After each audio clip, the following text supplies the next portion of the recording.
I'm leaving on a jet plane. I don't know when I'll be back again. Oh, babe, I hate to go. There's so many times I've let you down. So many times I've played around. I tell you now, they don't mean a thing. I'm leaving on a jet plane. I don't know when I'll be back again. I'm leaving on a jet plane. I don't know when I'll be back again. Leaving on a jet plane. I don't know when I'll be back again. Leaving on a jet. At least that we're going to talk about stress rather than generating. During the course of the presentation, or perhaps have a difficult time concerning legislation, education, research, and community service. Stress is really a two-part situation. It is the encounter with a situation or an incident multiplied by whatever that individual does with it, you see. And so I guess the major cause comes from within. Okay, so I suppose the individual would then have to alleviate it by himself. Yes, I think that's the proper approach, and it's my feeling that that responsibility belongs to the individual, and that it certainly is possible to manage one's stress to keep them within a comfortable, healthy level. Is there a certain age group or maybe income bracket that you find this most prevalent? I think not. I think stress is, and the results thereof, are something that seems to know no boundaries in terms of age or economics or social status or anything else. I do believe that the behaviors that we see vary from time to time.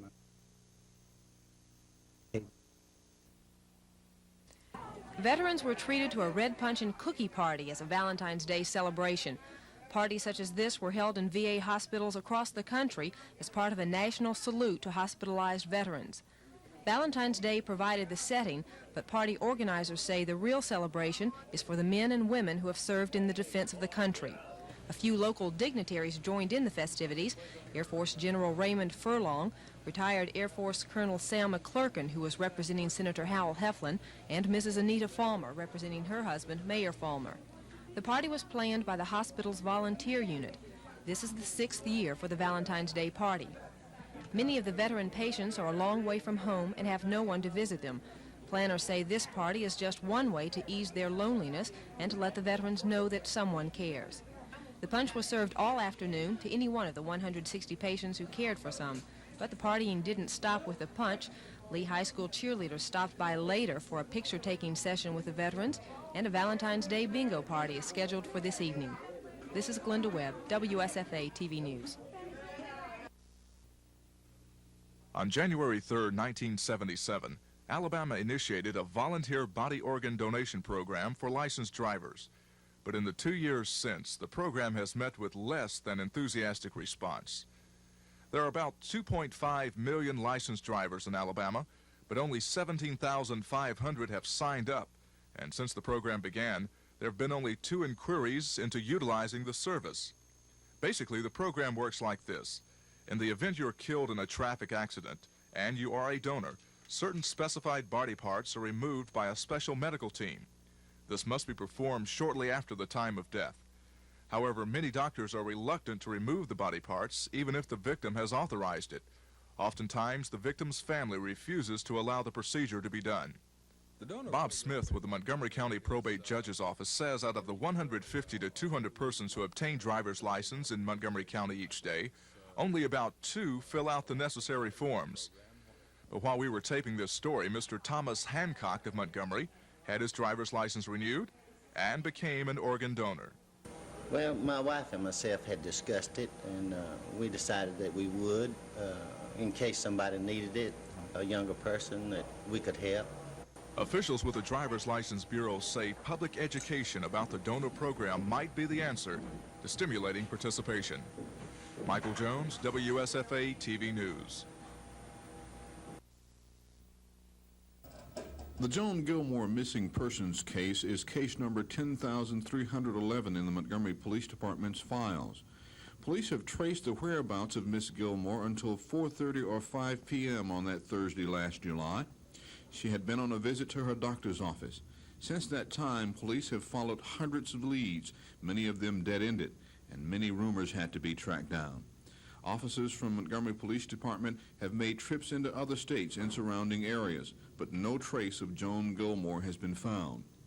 4 months later, what was thought to be the first big break in the baffling disappearance of Mrs. Gilmore was the discovery of her car in a gravel pit in Butler County, Alabama, near Greenville, where 2 hunters discovered the auto. A huge manhunt ensued using a helicopter, but still no trace of Joan Gilmore. A pit of water was pumped out by the Montgomery Waterworks Department. Still no trace of Mrs. Gilmore. A search of the car by toxicologists and police technicians turned up nothing of the missing librarian. So far, none of Mrs. Gilmore's credit cards have been used. Checks she had on her when she disappeared have not been cashed. Officials say to further complicate the search, if a body is ever discovered, dental records would be useless because Gladys Joan Gilmore never had a cavity nor any significant dental surgery in her lifetime. So the normal checking of dental records would be useless if remains are ever found. Police Detective Lieutenant Don Terry is in charge of the search for Gladys Joan Gilmore.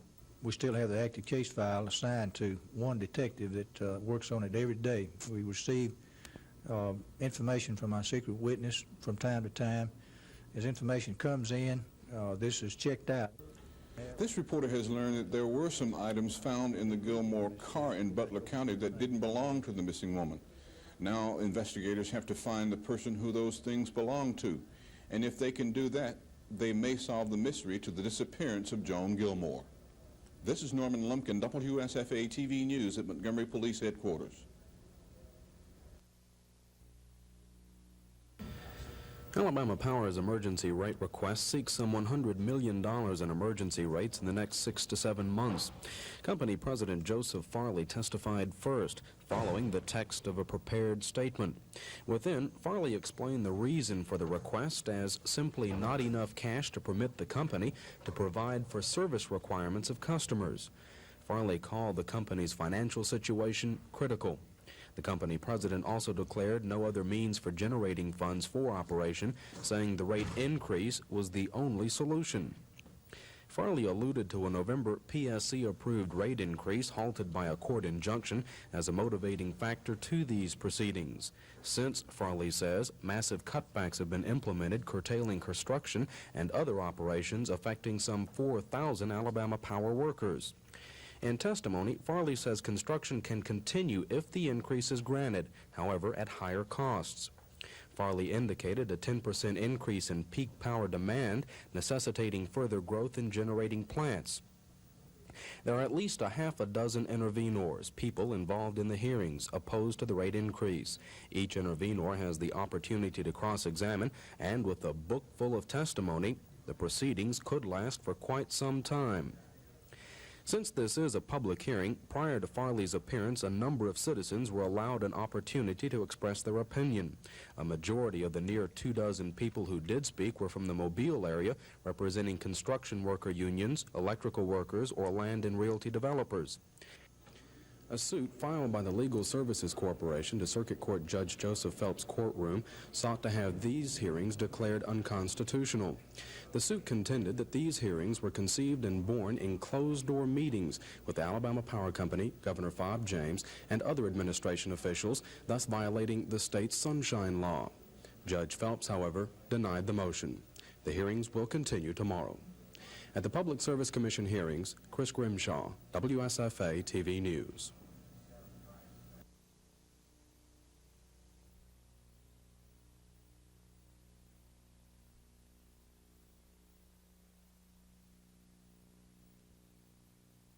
Knocked by sports writers all year long, and I don't have to do things like that. I mean, it's unnecessary and it's unfortunate. Logical assumption would be that somebody set me up, but I have no idea who set me up.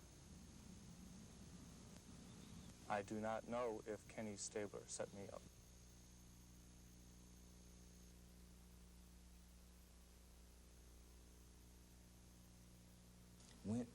to a local hardware store, purchased this lockbox, returned and gave it to Mr. Watson in the presence of Mr. Stabler there.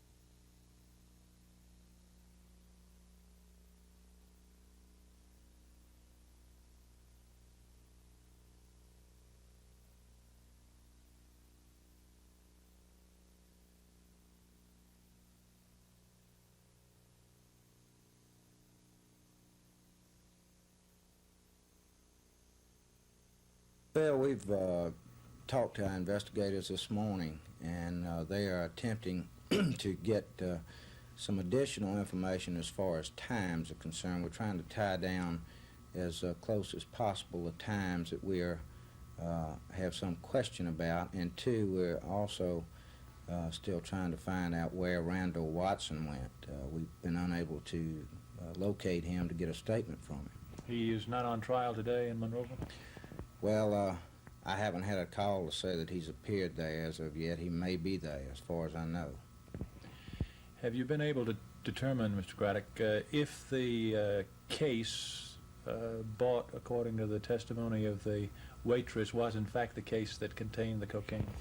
Well, it is identical in all respects, but it's impossible to say that it's the same case.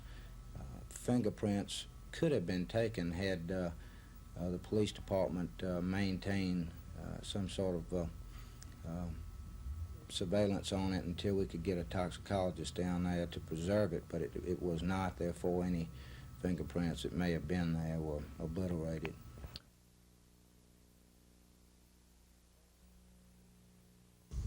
In Eufaula, they've completely ruined it. They were headed on Lake Martin, and I was up at Lake West Point when they killed hundreds of them, and they're not telling the truth about it. I don't know how he gets his numbers. He talks about how many of this slaughter we have. I might add that just a few months ago we held our tournament at Eufaula, Alabama, and 216 of these so-called killers conducted themselves in the following fashion. They fished, and during the 3 days of competition killed a total of 82 fish. That's less than 1/4 of a bass per man for the entire 3-day tournament. And the reason for that is we do have a release program that works. The Fish and Wildlife Services, not only in Alabama but in other states, have, and the biologists around the country have analyzed the system we use, and we just simply not doing it.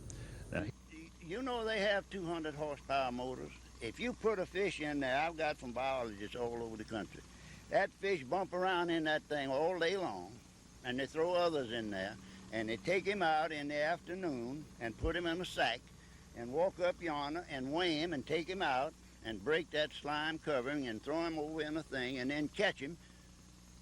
He can't possibly live. You know that. When doing this legally, we can eat them, we can feed them to the cat, we can throw them back in the lake and do whatever we want. Now, our release program is because we want to release the fish. We're sportsmen, and we catch the fish because it's fun to catch fish, but we don't care about killing them. And we do know that people can put a fish back. You can't do that with a deer or a squirrel or a rabbit or a dove. When you capture this particular critter, he's dead. But with a bass, he can be enjoyed more than one time, so we've taken it upon ourselves to try to do that. But there's no restrictions on him, whatever. He makes the rules, and he brings hundreds of people in here from all over the country, and they go down and fish it out. Now, when you get the balance out, the little runt brim and runt crappie go in there, and you can't put little bass fingerlings in there to eat them. There's nothing you can do. All this research is a lot of Tommy rot.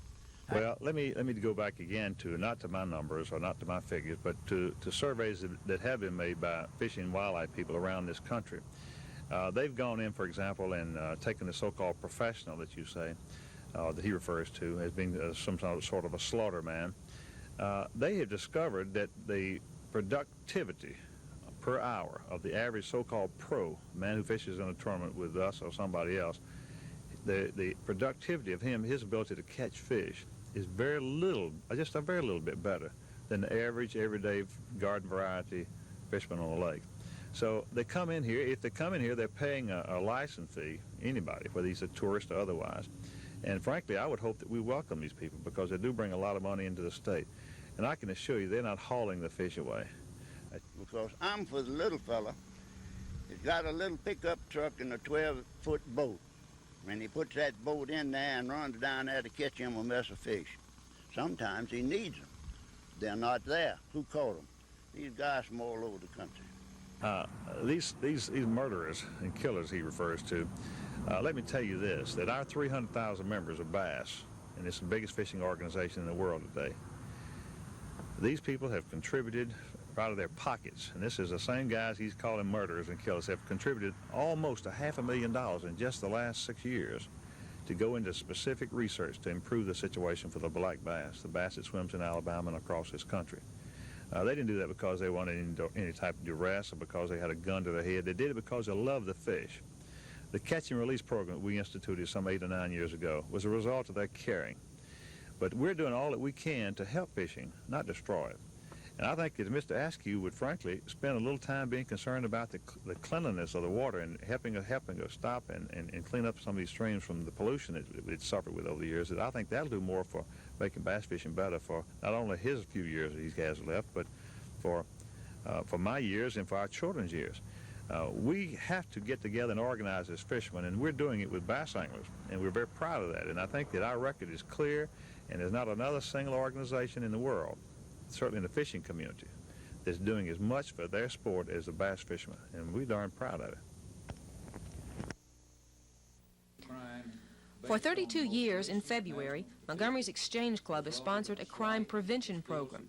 Similar programs are being sponsored by exchange clubs all across the country in hopes of creating better cooperation between citizens and law enforcement agencies. So it was a very receptive crowd to Attorney General Charles Graddick's comments on law enforcement. Graddick handily won the Attorney General's election on his campaign for law and order. And today he outlined measures he hopes to implement, which he says will help law enforcement agencies.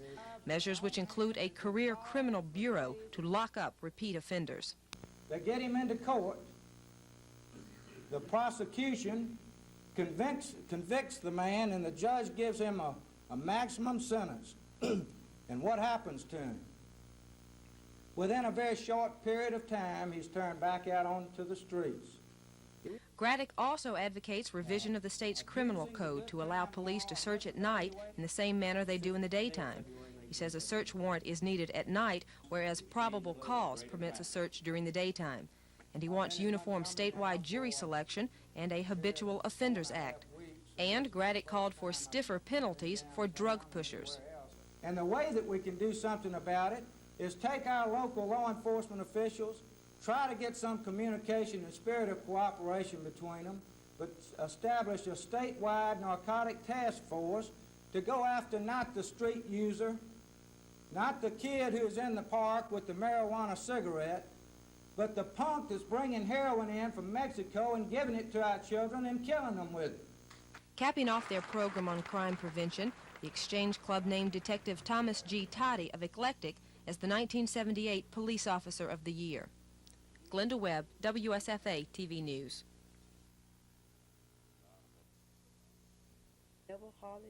The goal of the newly elected state administration is to bring industry into Alabama. Connie Harper, the executive director of the Central Alabama Opportunities Industrial Center, says industry is already here. Her goal is to teach people how to use the resources that are available to them. The Cottage Industries Program is a cooperative effort among community agencies, local communities, and area businesses. In April, we're going to plant cucumbers. We've gotten a judge to set aside some land down there to let these people grow cucumbers. We've gotten the local Whitfield Pickle Company, which will buy every cucumber that they produce for the market. We've gotten tracts of land for these people who need this extra income. For their families, their children are out in the summer. We're talking about everybody in the house is going to go to work. We're planning to get from Purina, which has been a tremendous support of what OIC has been done over the years, to provide baby chicks. And these not going to be free. They got to buy the feed. Where they will grow these chickens to produce eggs as a supplementary income for the home. We also have we're going to have soil test, and CESHA is going to tend to that for us, which will be free soil test. We've talked with Dr. Watley at Tuskegee with the grapes, raising grapes for wine. And I'm saying this, that we do use table wine. We use jellies, many things you can use. Traditionally, the OIC has trained people for the job market, and over the years this effort has been very successful. But Mrs. Harper also believes that one should learn to be self-sufficient. Janet May, WSFA TV News. In cross-examination, Alabama Power Company President Joseph Farley cast shadows on its parent firm's ability to pay quarterly dividends later in the year. Farley said the Southern Company could, at present rates, meet its March dividends. However, Farley said that if the emergency relief is not granted immediately and permanent relief by midsummer, the Southern Company might not be able to pay its fall and winter quarterly dividends. Farley made those comments in response to questions about its parent firm's ability in aiding Alabama Power during its alleged present financial crisis. Farley also indicated a possible degrading of its bond structure if a rate increase isn't passed. A number of intervenors cross-examined Farley on a broad scope of areas. He was questioned about all of Alabama Power Company's cost-cutting efforts and their effectiveness. Farley did indicate that some near 4,000 workers affected by the cutback, of which about 520 were directly employed by the company, and none of them were company vice presidents. Farley defended that as a protective mood to the company's managing capabilities. Earlier, one of the intervenors, the Legal Services Corporation, filed a motion with the Public Service Commission asking to again have the hearings halted. The motion was similar to one filed yesterday in Montgomery Circuit Court. The motions alleged that the closed-door sessions with Governor James were responsible for these hearings, thus violating the state's Sunshine Law. That motion was denied. The attorneys for the power company also filed some motions. Theirs contested the intervention of the Legal Services Corporation along with one other agency into these hearings. Their motions alleged that neither of the two agencies represented clients directly affected by the outcome of these hearings. Both intervenors, however, were allowed to continue participating as long as they could file briefs showing their client's direct relationship to the case. At the public service hearings, Chris Grimshaw, WSFA TV News.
Well, I imagine the thing that most people are interested in are the sprints.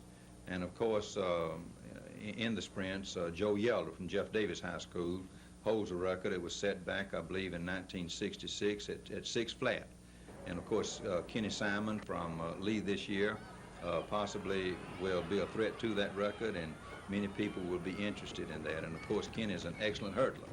And the hurdle record in the high hurdles was set by Richard Gillette from Jeff Davis High School back in '73, I believe it was. And Kenny would probably come pretty close to this record. I believe Richard's record was 6 9/10 seconds. And most of the schools here in Montgomery have entries in this year's... Oh, yes. All the senior high schools, and I think all of the junior highs. It may be of interest to some people in the Montgomery area, but the junior high division usually is won by a Montgomery junior high school in the indoor and outdoor season as well. Okay, how about admission to the general public?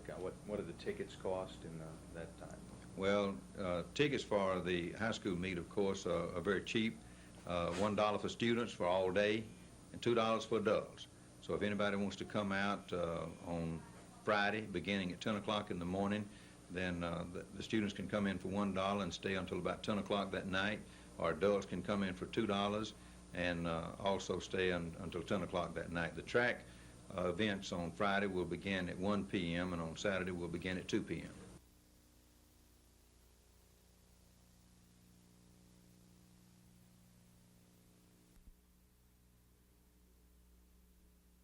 A statistical thing you'd have to develop, and it'd be very difficult to answer that. In your opinion, does there exist a dangerous situation in the state in terms of adequate protection from overdose of radiation from units your people have not found and ones that are not adequately inspected? You know, it's hard to answer. You don't know what it is if you don't know it even exists. It's hard to say. Alabama's radiation level when x-raying patients is average or below average according to a national survey. But the long intervals of machine inspection remains a serious obstacle in the minds of those responsible for the radiological health of Alabamians. At this point, 3 people inspect 3,000 x-ray machines that are registered here in the state of Alabama. This department needs 6 more persons that would adequately inspect the machines at regular intervals. The state legislature has been asked to provide funding, $100,000, to be able to hire more people. But so far, that body has turned a deaf ear to those requests. A person close to the situation says it may take a possible catastrophe, overexposure to x-rays, to wake the lawmaking body up to the potential danger in this situation. This is Norman Lumpkin, WSFA TV News at the State Health Department.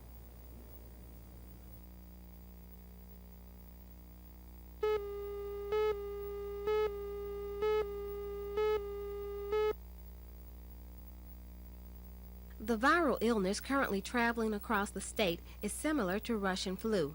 According to Dr. Thomas Chester of the State Health Department, the disease is not fatal under ordinary circumstances. However, older people or persons suffering from a respiratory illness could die from the disease. But there is good news for persons over 30. Because of the regularity of the flu virus cycle, these people probably have been exposed to this particular strain. Dr. Chester says their chances of contracting the disease are very low. Symptoms consist of high fever, stuffiness, runny nose, head congestion, cough, and muscle aches, sometimes chest pain, and a small percentage of people might have stomach upset. Could this be dangerous in any way?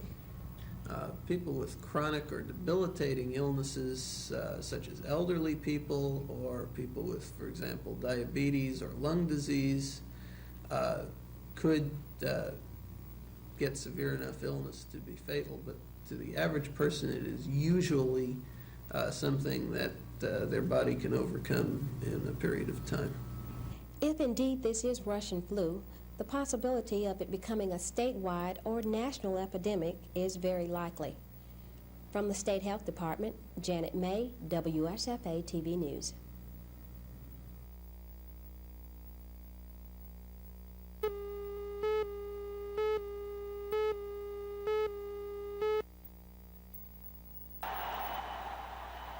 It was not the first time in his 28-year coaching career that Hayes has lost his temper. This time, it cost him his job. Today, for the first time since that game, Hayes appeared in public at a luncheon of the Columbus Chamber of Commerce. It was an emotional occasion. He said he was sorry about what happened at the Gator Bowl, sorry because it has created problems for his assistant coaches and his players, and he insisted he wasn't bitter about being fired. Bitterness? No. I got what was coming to me. Let's just let it go that way, and let's just have good thoughts for everybody at that university. And I said everybody. It was a classic performance by a man who speaks often about traditional values, a man who is proud of his contributions to football and to the young men who have played for him. The one thing Hayes said nothing about was his own future. Art Kent, NBC News, Columbus, Ohio.